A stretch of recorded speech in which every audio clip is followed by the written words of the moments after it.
जय हिंद दोस्तों, आपका स्वागत है आपके अपने YouTube channel career with teaching पर। दोस्तों उम्मीद करता हूँ कि आप सभी लोग स्वस्थ होंगे, मस्त होंगे और ज़बरदस्त होंगे और अपनी आगामी परीक्षाओं की तैयारी अच्छी तरीक़ा से कर रहे होंगे। जो भी दोस्त इस चैनल पर पहली बार आया है, इस चैनल को सब्सक्राइब करें जिससे कि हमारी आने वाली न्यू वीडियो का नोटिफिकेशन सबसे पहले मिले। दोस्तों वीडियो पर शुरू से अंत तक बने रहें, यह वीडियो आपके लिए बहुत ही महत्वपूर्ण होने वाली है। और दोस्तों इससे पहले वाले लेक्चर में हमने जाना था गरीबी के बारे में, यानी जिसे हम पॉवर्टी कहते हैं। गरीबी होती क्या है? गरीबी के बारे में मैंने आपको डेफिनेशन में भी बताया था। एक ऐसी स्थिति होती है, एक ऐसी स्थिति जिसमें व्यक्ति की मूलभूत आवश्यकताएं भी पूरी ना हो, उसी को हम गरीबी कहते हैं। जो मूलभूत आवश्यकताएं वो भी अगर व्यक्ति की पूरी नहीं होती हैं तो वो आपका गरीब कहलाता है। मूलभूत आवश्यकताएं क्या होती हैं? जैसे आपके पास रोटी खाने के लिए हो, पहनने के लिए कपड़े हों और रहने के लिए घर हो।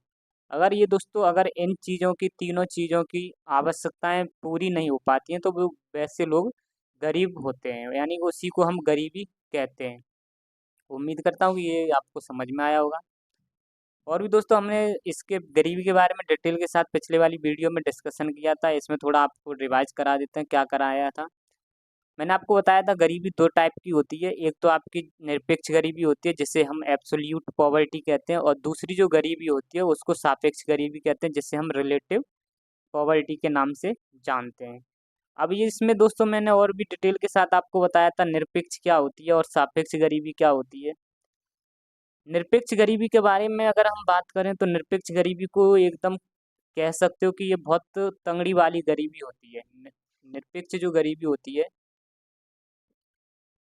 यह आपकी बहुत ज़्यादा वाली गरीब होती है। इसमें लोगों को रोटी और कपड़े और घर यानी कि मकान कह सकते हो, इनको इनकी भी उसको ये भी उसको मिल नहीं मिल पाता है। यानी कि जो मूलभूत आवश्यकताएँ थी, उनका भी उसको पूरी नहीं हो पाती हैं। इस तरीके की गरीबी आपकी अ, एब्सोल्यूट पॉवर्टी या निरपेक्ष गरीबी कहलाती है। और दोस्तों आपकी रिलेटिव रिलेटिव पॉवर्टी क्या था जिसे हम सापेक्ष गरीबी कहते हैं, इसके बारे में भी आपको बता देते हैं। इसमें क्या होता है दोस्तों, आज कोई भी व्यक्ति है उसकी जो बेसिक्स जो नीड्स हैं, यानी कि जो बेसिक जो भी ज़रूरत है उसकी, वो तो इसमें पूरी हो जाती हैं। लेकिन दोस्तों ये जो गरीबी होती है ये कंपैरिजन में गरीबी होती है। यहाँ पर कंपैरिजन हो जाता है। ये जो गरीबी होती है वो कंपैरिजन में देखने को मिलती है। यानी आप कह सकते हो जैसे यहाँ पर जो उच्च आय वर्ग है उसका निम्न जो आय वर्ग से तुलना की जाती है सापेक्ष गरीबी में। जैसे कोई उच्च आय वर्ग का व्यक्ति हो, यानी कि ज़्यादा उसकी इनकम हो, और कोई व्यक्ति है निम्न आय वर्ग का।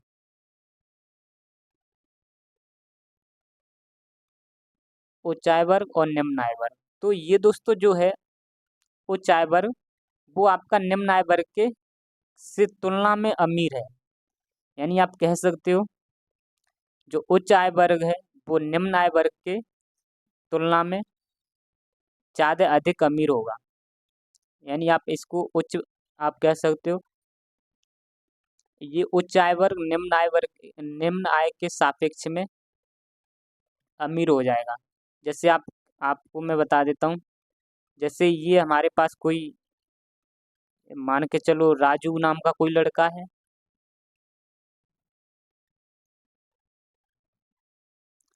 ये मान के चलो ये राजू नाम का लड़का है और ये यहाँ पर मान के चलो मोहन नाम का लड़का है। इसकी भी दोस्तों ज़रूरतें जो भी मूलभूत आवश्यकताएं वो भी पूरी हो रही हैं, इसकी भी मूलभूत आवश्यकताएं पूरी हो रही हैं। लेकिन इसके पास 10 करोड़ रुपए हैं और इसके पास 1 करोड़ रुपए हैं। इसके पास 1 करोड़ रुपए हैं। तो यहाँ पर दोस्तों आप कह सकते हो तुलना में, यानी कि राजू के सापेक्ष मोहन गरीब है। यहाँ पर ये पॉइंट निकल सकता है कि राजू के सापेक्ष मोहन गरीब है। तो इस सापेक्षता में गरीबी देखने को मिलती है यहाँ पर। यहाँ पर ये पॉइंट आपको समझ में आया होगा। आपको क्या समझ में आया होगा दोस्तों? ये मोहन जो है वो राजू के सापेक्ष में गरीब है।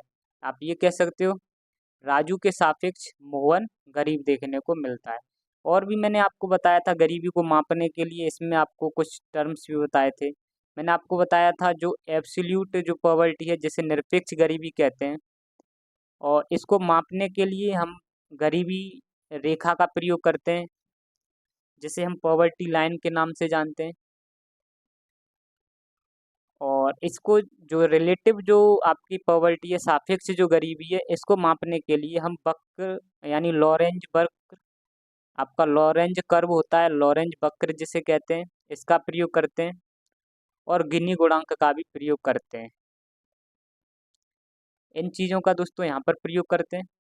अब दोस्तों पॉवर्टी लाइन जो होती है इसके बारे में मैं आपको बता देता हूँ। यह पॉवर्टी लाइन जो होती है वो आय का वह न्यूनतम स्तर होता है, आय का वह न्यूनतम स्तर होता है जिसके बिना व्यक्ति की न्यूनतम आवश्यकताएं भी पूरी नहीं होती हैं।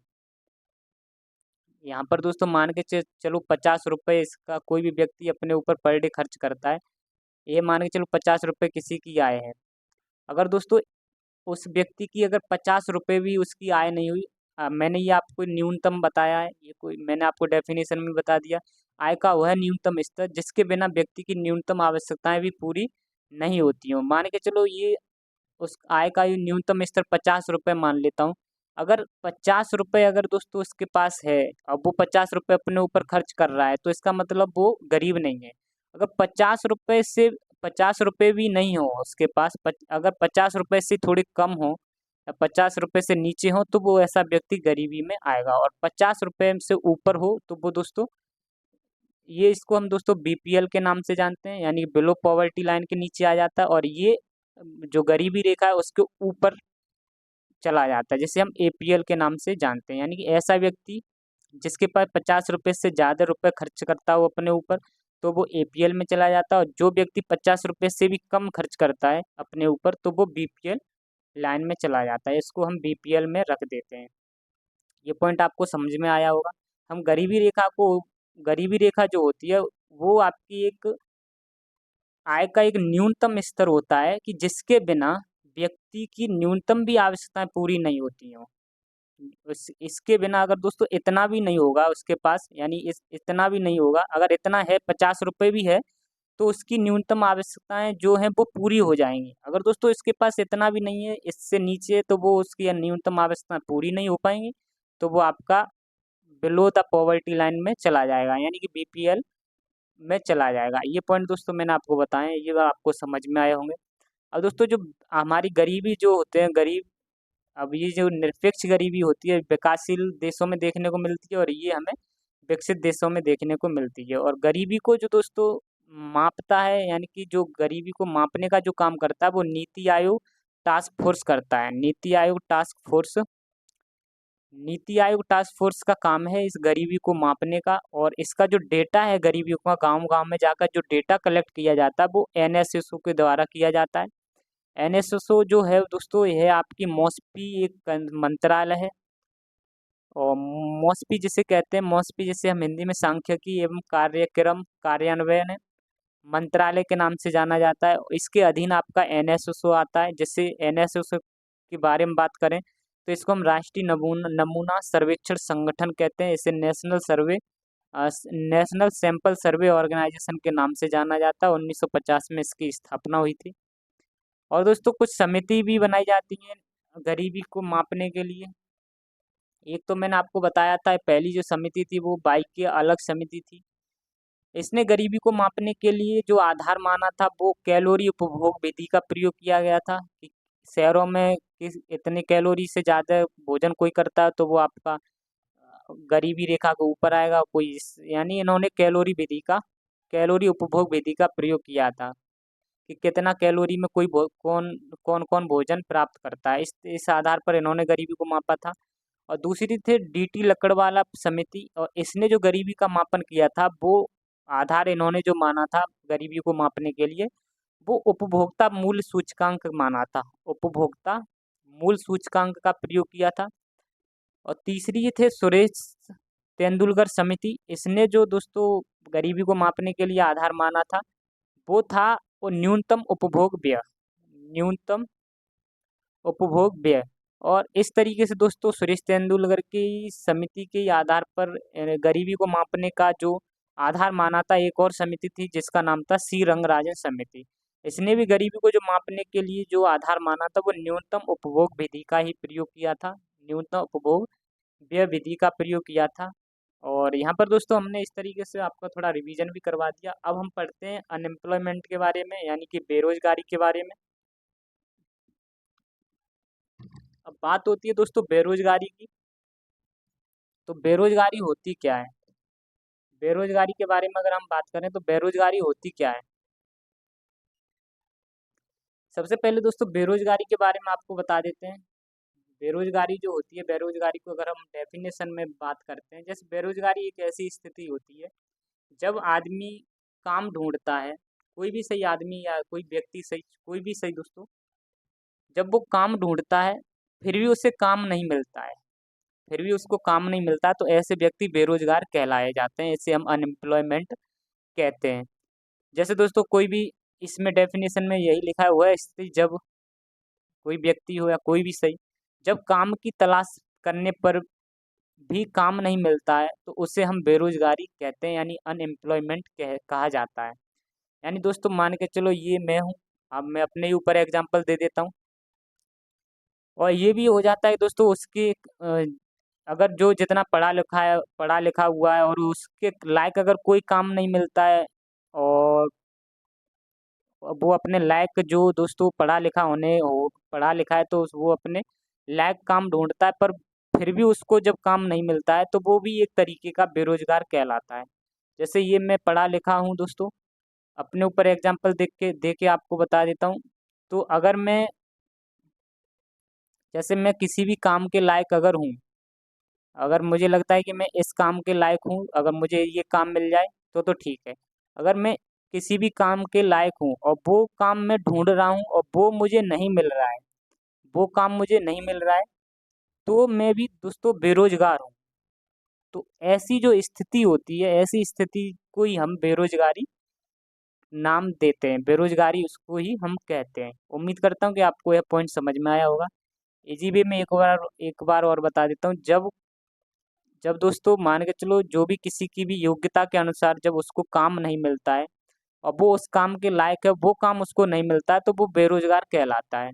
आप जैसे मेरी जो योग्यता है, मेरी योग्यता के अनुसार मुझे कहीं भी काम नहीं मिले और अगर कोई काम मुझे मिलने के लायक नहीं है दोस्तों, तो मैं भी एक तरीके का बेरोजगार हूँ। अब ये बेरोजगारी दोस्तों बढ़ क्यों रही है? बढ़ रही इसलिए रही है क्योंकि यहाँ पर जनसंख्या ज़्यादा हो रही है। हमने चाइना को पीछे छोड़ दिया जनसंख्या के मामले में। और यहाँ पर दोस्तों उद्योग कम है, उद्योग कम की वजह से हमको अनएम्प्लॉयमेंट रहना पड़ रहा है ज़्यादा तरीका से। जनसंख्या ज़्यादा बढ़ रही है, उद्योग भी कम है, तो इसलिए जो रोजगार है वो जनरेट नहीं हो पा रहा है। अब दोस्तों बेरोजगारी बेरोजगारी इतनी देश में फैली हुई है, तो बेरोजगारी को एक कलेक्ट करने का भी कोई काम करता होगा कोई ना कोई। तो बेरोजगारी का जो डाटा है वो दोस्तों, जो बेरोजगारी के जो डाटा हैं दोस्तों, उनको कलेक्ट करने का, यानी कि बेरोजगारी के जो आंकड़े हैं उनको कलेक्ट करने का भी जो काम करता है वो आपका एनएसएसओ है।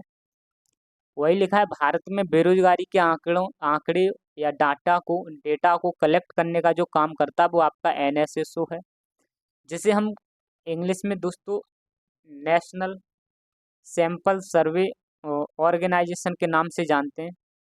National sample survey national sample survey organisation के नाम से जानते हैं। और इसकी स्थापना 1950 में इसकी स्थापना हुई थी। उम्मीद करता हूँ कि आपको यह पॉइंट समझ में आया होगा। और यह दोस्तों एनएसएसओ जो है वो आपका मॉस्पी मंत्रालय के अधीन ये देखने को हमें मिलता है। अब दोस्तों बेरोजगारी के बारे में आपने देखा, इसको जो कल इसका बेरोजगारी को का कलेक्ट करने का, जो भी बेरोजगारी के आंकड़े हैं उसको कलेक्ट करने का काम भी एनएसएसओ करता है। और जो गरीबी भी है, गरीबी को भी आपका कलेक्ट करने का काम आपका एनएसएसओ करता है। अब दोस्तों हम देखते हैं गरीबी, जिस तरीके से आपके गरीबी के प्रकार थे दो, अनैच्छिक और सापेक्ष, उसी तरीके से बेरोजगारी के भी कुछ प्रकार हैं। इसे हम टाइप्स ऑफ अनएम्प्लॉयमेंट या बेरोजगारी के प्रकार के नाम कहते हैं। अब बेरोजगारी के प्रकार में सबसे पहले जो आता है प्रकार, वो आता है वॉलेंटरी अनएम्प्लॉयमेंट, जिसे हम ऐच्छिक बेरोजगारी कहते हैं। अब दोस्तों ऐच्छिक बेरोजगारी को मैं इधर आपको समझा दे रहा हूँ, हालांकि मैं इधर भी बताऊंगा आपको क्या लिखा है। यहाँ आपको देखना है ऐच्छिक बेरोजगारी क्या होती है। जब कोई भी आदमी है दोस्तों, अगर उस आदमी, इसको आप एक शब्द में ये समझ सकते हो, जब आदमी अपनी इच्छा से बेरोजगार हो। ये आदमी दोस्तों अपनी इच्छा से बेरोजगार है। जब कोई व्यक्ति अपनी इच्छा से बेरोजगार रहता है तो उसको हम ऐच्छिक बेरोजगारी कहते हैं। जैसे जैसे एक एग्जांपल से आपको समझा देता हूँ। मान के चलो ये दोस्तों, ये आपका ये मान के चलो आपका ये मार्केट है। मार्केट में अभी दोस्तों मान के चलो मजदूरी जो है, मान के चलो जो मजदूरी जो चार्ज है, मजदूरी जो है, मजदूरी जो रेट चल रहा है वो 500 रुपये चल रहा है। बाजार में जो मजदूरी रेट जो चल रहा है वो 500 चल रहा है, मान के चलो अभी। अब ये जो व्यक्ति है, ये व्यक्ति 500 रेट में काम करने के लिए तैयार नहीं हो। मार्केट रेट जो आपका चल रहा है वो दोस्तों, मार्केट में मजदूरी चल रही है 500 रुपये, और लेकिन ये जो व्यक्ति है वो इन 500 रुपये में, 500 रुपये के मजदूरी में काम करने के लिए ये तैयार नहीं हो, काम करने के लिए ये तैयार नहीं हो, तो यह अपनी इच्छा से बेरोजगार रहेगा। तो ऐसी बेरोजगारी को हम ऐच्छिक बेरोजगारी कहते हैं। उम्मीद करता हूँ कि आपको पॉइंट समझ में आया होगा, क्योंकि ये तो दोस्तों अपनी मर्जी से ही बेरोजगार है ना, क्योंकि मजदूरी मार्केट में 500 रुपये चल रही थी और यह व्यक्ति ये 500 रेट में काम करने के लिए तैयार नहीं है। और हालांकि इसको यहाँ काम मिल रहा है, पर दोस्तों ये तैयार नहीं है।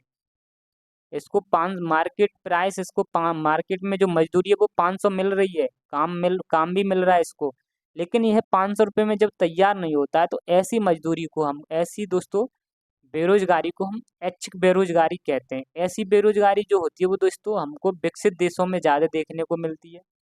वही पॉइंट लिखा है, जब व्यक्ति मार्केट रेट पर काम करने को तैयार नहीं होता है तो उस तरीके की बेरोजगारी को हम ऐच्छिक बेरोजगारी कहते हैं। और यह जो देखने को मिलती है वो डेवलप्ड यानी विकसित विकसित देशों में देखने को हमको ऐसी बेरोजगारी मिलती है। अब विकसित देशों के बारे में बात करते हैं तो दोस्तों विकसित देश ऐसे देश होते हैं जो जैसे कि आपका अमेरिका हो गया, अमेरिका है, आपका फ्रांस है, ये सभी के सभी विकसित देश हैं। कनाडा है, ऑस्ट्रेलिया है, और ऑस्ट्रेलिया हो जाएगा दोस्तों, जापान हो जाएगा, ये सभी के सभी देश डेवलप्ड हैं। तो यहाँ पर जो दोस्तों इन देशों में इन देशों में यहाँ का इतना डेवलप्ड हो चुके हैं कि ये दोस्तों अपने यहाँ, इनके यहाँ पर स्वच्छ जल उपलब्ध रहता है, इनके यहाँ का प्रशासन बहुत अच्छा रहता है, यहाँ के डॉक्टर हॉस्पिटल बहुत अच्छे हैं, यहाँ की रोड का सिस्टम बहुत बढ़िया है, यानी और ये तकनीक के मामले में टेक्नोलॉजी के मामले में बहुत आगे हैं। तो और यहाँ के जो दोस्तों उद्योगों का भी बहुत अच्छा विकास हुआ है, इसलिए इन देशों को हम विकसित देशों में काउंट करते हैं। उम्मीद करता हूँ कि आपको पॉइंट समझ में आए होंगे।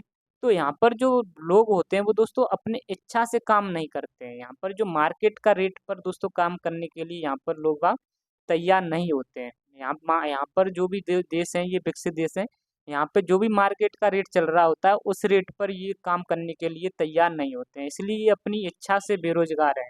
लेकिन यहाँ पर बहुत सारा काम है, लेकिन इनको यहाँ पर काम जो मिल रहा है उस रेट पर, जिस रेट पर, उस रेट पर ये लोग तैयार नहीं होते। लेकिन दोस्तों कुछ जगह पर है, जो विकासशील जो देश हैं उन देशों में लोग तैयार हो जाते हैं लेकिन वहाँ पर काम नहीं मिलता है। तो ऐसे देश दोस्तों विकासशील देशों के अंदर आते हैं। ऐसे काम, ऐसी चीज़ें हमको विकासशील में देखने को मिलती हैं। अब जैसे दोस्तों दूसरा जो प्रकार है अनएम्प्लॉयमेंट का, बेरोजगारी का, इसको अनवॉल्यूंटरी अनएम्प्लॉयमेंट कहते हैं। इसे हम अनैच्छिक बेरोजगारी कहते हैं। वहाँ दोस्तों इच्छा से था, और यहाँ बिना इच्छा के, यहाँ पर दोस्तों बिना इच्छा के बेरोजगार रहना पड़ता है। यहाँ पर कह सकते हो जब व्यक्ति को मार्केट रेट यानी बाजार दर पर काम नहीं मिलता है। विकास यहाँ पर जो मार्केट रेट पर भी काम नहीं मिलता है तो उसे अनैच्छिक बेरोजगारी कहते हैं। अब जैसे दोस्तों इस पॉइंट को मैं आपको बता दे रहा हूँ, यहाँ पर क्या, यहाँ पर आप देख सकते हो ये मार्केट है, ये मार्केट है दोस्तों। यहाँ पर आप मार्केट में मजदूरी, यहाँ मान लीजिए यहाँ मजदूरी 500 रुपये है, और ये जो व्यक्ति है, ये व्यक्ति है कोई भी सही दोस्तों, ये 500 रुपये में काम करने के लिए मार्केट प्राइस जो है, मार्केट में जो मजदूरी रेट चल रहा है, यानी कि मार्केट रेट जो चल रहा है वो 500 रुपये है। और ये व्यक्ति तैयार है, यहाँ यहाँ दोस्तों ये काम के लिए ये तैयार है, ये यहाँ पर तैयार है, लेकिन इसको काम नहीं मिल रहा है। लेकिन इसको जब काम नहीं मिलता है तो इस तरीके की बेरोजगारी को अनिश्चित बेरोजगारी कहते हैं। यहाँ पर दोस्तों इसकी इच्छा है, फिर भी इसको काम नहीं मिल रहा है, तो यहाँ पर दोस्तों इस तरीके की बेरोजगारी को हमें अनिश्चित बेरोजगारी कहते हैं। आपने देखा होगा सड़कों पर, किनारों पर, रोडों पर, चौकों पर लोग बाग खड़े होते हैं, और वो दोस्तों वो काम करने के लिए तो तैयार रहते हैं, लेकिन वो सुबह से शाम तक जब खड़े रहते हैं, बैठे रहते हैं वहाँ, और फिर उनको सुबह से वेट करते करते वो फिर क्या करते हैं, जब उनको काम नहीं मिलता है तो फिर वो अपने घर पर चले जाते हैं। तो इस तरीके की जो बेरोजगारी देखने को मिलती है उसको अनैच्छिक बेरोजगारी कहते हैं। उम्मीद करता हूँ कि आपको यह पॉइंट समझ में आया होगा। यहाँ पर क्या होता है दोस्तों, यहाँ पर आदमी तो काम करने की इच्छा है, लेकिन उससे काम नहीं मिल रहा है। मार्केट रेट पर, मार्केट रेट पर उसको दोस्तों काम नहीं मिल रहा है, तो इस तरीके की मजदूरी को हम अनैच्छिक बेरोजगारी कहते हैं। यहाँ पर दोस्तों जब व्यक्ति को मार्केट रेट पर काम नहीं मिलता है तो इसे हम अनैच्छिक बेरोजगारी कहते हैं। यह हमें विकासशील देशों में देखने को मिलेगी। तो ये आपको पॉइंट समझ में आया होगा दोस्तों। यहाँ पर आदमी तो काम करने के लिए तैयार, उस काम करने की उसकी तो इच्छा है, लेकिन उसे काम नहीं मिल रहा होता है यहाँ पर मार्केट रेटों पर। ये जो मार्केट रेट चल रहे होते हैं दोस्तों, इन मार्केट रेटों पर इसको काम नहीं मिलता है, तो इस तरीके से ये अनैच्छिक बेरोजगारी कहलाता है, अनैच्छिक बेरोजगारी में आता है। अब दोस्तों नेक्स्ट जो हमारी प्रकार है बेरोजगारी का, जो प्रकार है उसको हम प्रच्छन्न बेरोजगारी या छिपी हुई बेरोजगारी या अदृश्य बेरोजगारी के नाम से जानते हैं। अदृश्य बेरोजगारी, या इसे हम डिस्गस्ड अनएम्प्लॉयमेंट अनएम्प्लॉयमेंट के नाम से जानते हैं। अब ये दोस्तों प्रच्छन्न बेरोजगारी क्या होती है, छिपी हुई बेरोजगारी क्या होती है, इसके बारे में भी थोड़ा जान लेते हैं। यहाँ पर दोस्तों मैं आपको एग्जांपल दे दे रहा हूँ पहले ही। प्रच्छन्न प्रच्छन्न जो बेरोजगारी है वो इसको क्या, ये क्या होती है। अब जैसे दोस्तों यहाँ पर एग्जांपल ऐसे समझो आप, जैसे कि मान के चलो आपके पास कोई भी 10 बीघा खेत है, आपके पास ये 10 बीघा कोई भी खेत है, 10 बीघा खेत है, और आपका ये घर है, और आपके घर में मान के चलो 10 सदस्य हैं। आपके पास 10 बीघा खेत है और आपके पास 10 सदस्य हैं आपके घर में। और दोस्तों 10 बीघा खेत में, मात्र 10 बीघा खेत में जरूरत सिर्फ 2 लोगों की पड़ रही है। जरूरत जो है वो 2 लोगों की जरूरत है, लेकिन फिर भी दोस्तों और भी यहाँ पर 8 लोग और लगा दिए जाते हैं, यहाँ पर भी 8 लोग और लगा दिए जाते हैं। तो यानी इस 10 बीघे में और पूरा यहाँ पर काम, लोग सिर्फ 2 लोगों की जरूरत थी और 8 लोग यहाँ पर बिना फालतू में एक्स्ट्रा काम कर रहे हैं। यानी आप ये जब कह सकते हो इसमें, ये आपकी बेरोजगारी वो होती है जब दोस्तों, जब किसी काम में जरूरत से भी ज़्यादा जब लोगों को शामिल हो, जरूरत से ज़्यादा जब लोग शामिल हो जाते हैं, और उन्हें उस काम से जब, अगर हम जो 8 लोग जो एक्स्ट्रा दोस्तों यहाँ कर रहे हैं, अगर हम इनको जब निकाल भी देते हैं, इनको यहाँ यहाँ से निकाल भी दिया जाए, तो हमारा जो उत्पादन जो होता है, इनमें जो भी उत्पादन जो खेत में करेंगे उस उत्पादन पे कोई प्रभाव नहीं पड़े, तो ऐसी बेरोजगारी को हम छिपी बेरोजगारी कहते हैं। अब जैसे दोस्तों मैंने आपको बताया था, यहाँ 10 बीघा हमारा खेत है, घर में 10 सदस्य हैं, 2 लोगों की यहाँ 10 बीघा खेत में ज़रूरत है, और 8 लोग यहाँ पर और एक्स्ट्रा लगा दिए जाते हैं। तो यहाँ पर दोस्तों ये जो हमारा, यहाँ पर हमें ज़रूरत से ज़्यादा लोगों को शामिल किया जा रहा था।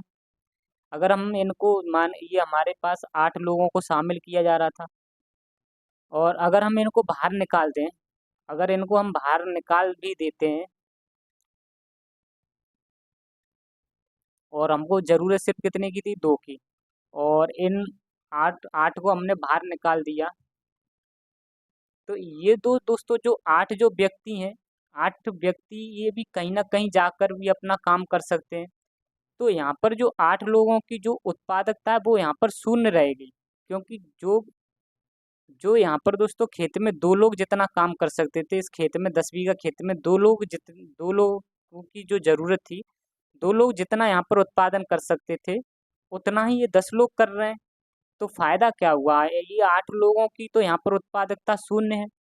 अगर हम इनको दोस्तों निकाल भी देते हैं, इनको निकाल भी दिया जाए तो भी उत्पादकता प्रोडक्शन यहाँ पर शून्य होता है। यहाँ पर मान के चलो दोस्तों ये हमारा 10 बीघा है, 10 बीघा में 10 लोग काम कर रहे हैं और 10 लोग काम कर रहे हैं दोस्तों, 10 लोग यहाँ पर काम कर रहे हैं, फिर वो ये 10 कुंटल इस मान के चलो 20 कुंटल यहाँ पर गेहूँ निकल जाता है। यहाँ खेत में किया इन 10 लोगों ने, तो इस 10 बीघे में 20 कुंटल गेहूँ निकल आया। और अगर हम दोस्तों इन 2 लोगों से भी काम कराएं तब भी उत्पादन हमारा 20 कुंटल ही हो रहा है। फिर भी हमारा उत्पादन 20 कुंटल हो रहा है। तो यहाँ पर दोस्तों 8 लोगों की उत्पादकता तो शून्य नहीं है, क्योंकि जितना ये 10 लोग उत्पादन 20 कुंटल कर पा रहे हैं, तो उतने 2 लोग भी 20 कुंटल उतना कर ले रहे हैं। तो यहाँ पर जो 8 व्यक्ति जो फर्जी में काम कर रहे हैं, अगर हम इनको बाहर भी निकाल दें तब भी उत्पादकता शून्य, और अंदर रखें तब भी उत्पादकता शून्य है, क्योंकि इतना काम हमारे 2 लोग कर सकते हैं।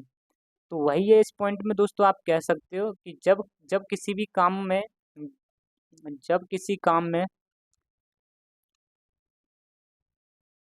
जब किसी काम में ज़रूरत से ज़्यादा लोग शामिल हों और उन्हें उस काम से अगर हम निकाल भी देते हैं, अगर उस अगर उन्हें उस काम से निकाल भी दिया जाए, तो उत्पादन जो होगा, उत्पादन में कोई भी प्रभाव नहीं पड़ेगा। ये जो हमारा उत्पादन हुआ था, पहले भी 20 कुंटल हो रहा था, अभी भी 20 कुंटल हो रहा है, तो हमारे उत्पादन में कोई भी प्रभाव नहीं पड़े। तो ऐसी बेरोज़गारी को हम छिपी बेरोज़गारी कहते हैं, क्योंकि दोस्तों 8 जो व्यक्ति हैं इसमें, वो एक तरीके से छिपे हुए बेरोज़गारी हैं। यानी दोस्तों जो हमारी जो ज़रूरत है, ज़रूरत से ज़्यादा लोगों को शामिल जो कर लिया जाता है, वो आपके प्रच्छन्न बेरोज़गारी के अंदर आते हैं। और यह बेरोज़गारी हमको गाँव के क्षेत्रों में देखने को मिलती है, जो कृषि का काम करते हैं। कृषि के क्षेत्र में ज़्यादा ये देखने को मिलती है। और वही पॉइंट सारे के सारे ये लिखें कि किसी भी काम में आवश्यकता से अधिक लोगों को शामिल होना आपका प्रच्छन्न बेरोज़गारी कहलाता है। और अगर हम इनको हटाने पर भी उत्पादन में कोई भी प्रभाव नहीं पड़ता है, तो दोस्तों ये प्रच्छन्न आपके कहलाते हैं। इनकी उत्पादकता जो प्रोडक्टिविटी होती है, शून्य होती है। इनकी जो दोस्तों प्रच्छन्न बेरोज़गारी जो होती है, प्रच्छन्न बेरोज़गारी में जो जोड़े गए हैं, अधिक लोग शामिल किए गए हैं, उनकी उत्पादकता शून्य होती है। और यह हमें ग्रामीण क्षेत्रों में देखने को ज़्यादा मिलती है, और वो भी ग्रामीण क्षेत्रों में कृषि क्षेत्र में। कृषि क्षेत्र में यह दोस्तों में प्रच्छन्न बेरोज़गारी बहुत ज़्यादा देखने को मिलती है। उम्मीद करता हूँ कि आपको यहाँ पर दोस्तों ये पॉइंट समझ में आया होगा। यही दोस्तों मैंने आपको समझाया है। यहाँ पर ये पॉइंट में यही कहा गया था, ये जो 10 बीघा हमारा खेत है, 10 बीघा जो खेत है, यहाँ पर भी 10 लोग हमारे काम कर रहे हैं, 10 लोग काम कर रहे हैं, फिर भी वो 20 कुंटल गेहूँ का उत्पादन करते हैं। और यहाँ पर अगर 2 लोग भी काम करें, फिर भी 20 कुंटल का उत्पादन करते हैं। तो यहाँ पर जो 8 लोग जोड़े गए हैं एक्स्ट्रा, तो यहाँ पर इनकी उत्पादकता तो शून्य है। तो वही कहना चाह रहा है इस पॉइंट में। तो इसलिए हम इनको जब निकाल भी देते हैं या जोड़ भी दिया जाए, तब भी इनकी उत्पादकता शून्य ही रहती है। इनको हटाने पर भी उत्पादन में कोई भी प्रभाव नहीं पड़ता है, इनको जोड़ने पर भी उत्पादन में कुछ भी प्रभाव नहीं पड़ता है। उम्मीद करता हूँ कि आपको यह पॉइंट समझ में आया होगा। अब नेक्स्ट है दोस्तों हमारा मौसमी बेरोजगारी। चौथी है मौसमी बेरोजगारी, जिसे हम सीजनल अनएम्प्लॉयमेंट कहते हैं। अब सीजनल अनएम्प्लॉयमेंट क्या होता है दोस्तों, इसको एक एक शब्द में बता दे रहा हूँ। जैसे कि जब मौसम चेंज होता है, जब कोई भी, जैसे दोस्तों मान के चलो गर्मियों में अगर कोई भी व्यक्ति है वो आइसक्रीम बेचता है, यानी दोस्तों अगर ये दोस्तों गर्मियों में आइसक्रीम बेचता है, अब दोस्तों गर्मी जब जाती हैं, आ जाती हैं आपकी सर्दियाँ, तो सर्दियों में ये आइसक्रीम बेचना बंद हो जाता है, तो ये व्यक्ति एक तरीके का वो बेरोजगार हो जाएगा। तो ये जो दोस्तों काम कर रहा था, इस वाले व्यक्ति को अब हम मौसमी बेरोजगार कहेंगे। यानी ये जो व्यक्ति जिस चीज़ में आएगा वो मौसमी बेरोजगारी का शिकारी होगा। तो जैसे कि दोस्तों कुछ व्यक्ति होते हैं वो सर्दियाँ आती हैं तो सर्दियों में मूँगफली बेचते हैं। अब उनके लिए जब गर्मियाँ आ जाती हैं तो ये दोस्तों जैसे ही मौसम चेंज हुआ तो वैसे ही बेरोजगारी इनके लिए देखने को मिलती है। तो मौसमी मौसम के अनुसार दोस्तों व्यक्ति के पास काम होता है। यानी कि यहाँ पर जब मौसम होता है तो मौसम के टाइम पर तो व्यक्ति के पास काम होता है और जैसे ही आपका मौसम बदलता है तो यहाँ पर काम चला जाता है। तो इस तरीके की बेरोजगारी मौसमी बेरोजगारी होती है। यानी मौसम जब आएगा तो हमारे पास काम आ जाता है और मौसम जैसे ही खत्म हुआ वैसे ही हमारे पास काम चला जाता है। तो इसको हम कहते हैं मौसमी बेरोजगारी। उम्मीद करता हूँ कि आपको यह पॉइंट समझ में आया होगा। और दोस्तों इसमें डेफिनेशन में भी यही लिखा है, जब व्यक्ति मौसम परिवर्तन के समय बेरोजगार हो जाता है तो उसको हम मौसमी बेरोजगारी कहते हैं। जैसे ये ग्रामीण क्षेत्रों में कृषि क्षेत्रों में भी देखने को मिलती है दोस्तों। जैसे कृषि क्षेत्र में अगर हम बात करें तो कृषि में दोस्तों जब बुवाई होती है, जब फसल की जब फसल की बुवाई होती है तो व्यक्ति के पास काम रहता है। अब जैसे दोस्तों बुवाई वाला सीजन चला जाता है तो इसके बीच में अब गैप आएगा, फिर फसल यहाँ पर पकेगी, तब कटाई होगी। तो इसके बीच में तो कहीं ना कहीं बेरोजगार बैठेगा। तो यहाँ पर मौसम चेंज हुआ बुवाई वाला, मौसम बदला, फिर उसके बाद बेरोजगार आ जाएगा, फिर मौसम आ जाएगा, फिर उसके पास रोजगार आ जाएगा तो वो कटाई करने लगेगा। तो यहाँ पर आप कह सकते हो, यहाँ पर फसल की बुवाई के समय काम होता है उसके पास और फसल की कटाई के टाइम पर भी काम होता है व्यक्ति के पास। तो यहाँ पर रोजगार टाइप का आ जाता है और बीच में वो दोस्तों जैसे मौसम बदलता है यहाँ पर तो वहीं पर मौसमी बेरोजगारी देखने को मिलती है। उम्मीद करता हूँ कि आपको यह पॉइंट समझ में आया होगा। अब नेक्स्ट है चौथा, जिसे संरचनात्मक बेरोजगारी कहते हैं। संरचनात्मक बेरोजगारी के बारे में अगर हम बात करें तो यहाँ पर दोस्तों संरचना बदल जाती है। यहाँ पर इस बेरोजगारी में कोई भी होती है, इसमें संरचना बदल जाती है। तो यहाँ जब संरचना बदल जाती है तो दोस्तों कुछ तकनीकी परिवर्तन होते हैं, कौशलों में कमी आती है, तो उसकी वजह से यहाँ पर दोस्तों बेरोजगारी देखने को मिलती है। जैसे मैं आपको बता देता हूँ, जैसे हमने हमने आपने देखे होंगे दोस्तों, जब फोन में बदलाव हुए थे, यानी फोन की जो तकनीकी संरचना में जो बदलाव देखने को मिले थे, जो फोन में बदलाव हुए थे, तो फोन में जो बदलाव थे ये दोस्तों कहीं ना कहीं आपके तकनीकी संरचना में बदलाव थे। पहले आपकी एसटीडी चलती थी और एसटीडी के बाद दोस्तों आपके एंड्रॉयड चलने लगे। तो कहीं ना कहीं दोस्तों यहाँ पर आपकी तकनीकी चेंजेज हुए। तो तकनीकी परिवर्तन जो हुए दोस्तों, यहाँ पर जो तकनीकी परिवर्तन की वजह से भी यहाँ पर बेरोजगारी देखने को मिलेगी।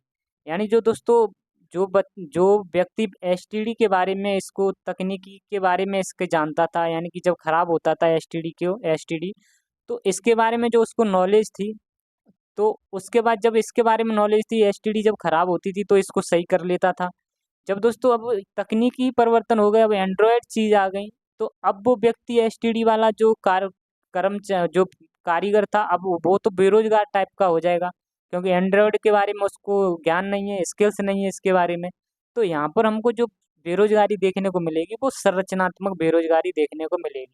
क्योंकि दोस्तों यहाँ पर कहीं ना कहीं पूरी तकनीकी परिवर्तन हो जाते हैं, कौशलों में कमी देखने को मिलती है, तो जिसकी वजह से यहाँ पर संरचनात्मक गरीबी होती है। और यही लिखा है दोस्तों, अर्थव्यवस्था की संरचना में परिवर्तन के साथ ये उत्पन्न होती है। और यहाँ पर जैसे आप देख सकते हो, तकनीकी परिवर्तन हो या कौशल में कमी होती है तो वहाँ पर संरचनात्मक बेरोजगारी देखने को मिलती है। कौशल में जैसे दोस्तों कोई भी व्यक्ति अगर अगर वो कोई भी जैसे कोई भी दोस्तों अगर किसी भी डाटा को अगर वो रजिस्टर में लिखता हो, कागज वाले जो रजिस्टर होते हैं, रजिस्टर में अगर लिखता हो और उसको कंप्यूटर दे दिया जाए तो फिर कहीं ना कहीं उसके स्किल्स में कमी देखने को मिलेगी। तो इसके लिए व्यक्ति के लिए तो ये संरचनात्मक बेरोजगारी हो जाएगी। तो इसके लिए ये कंप्यूटर पे अब काम नहीं कर पाएगा। वो उसको नॉलेज थी रजिस्टर पे करने की, अब उसको कंप्यूटर दे दिया जाए तो वो व्यक्ति एक तरीके का, उसकी संरचना में परिवर्तन होने की वजह से उसको एक तरीके की बेरोजगारी झेलनी पड़ेगी।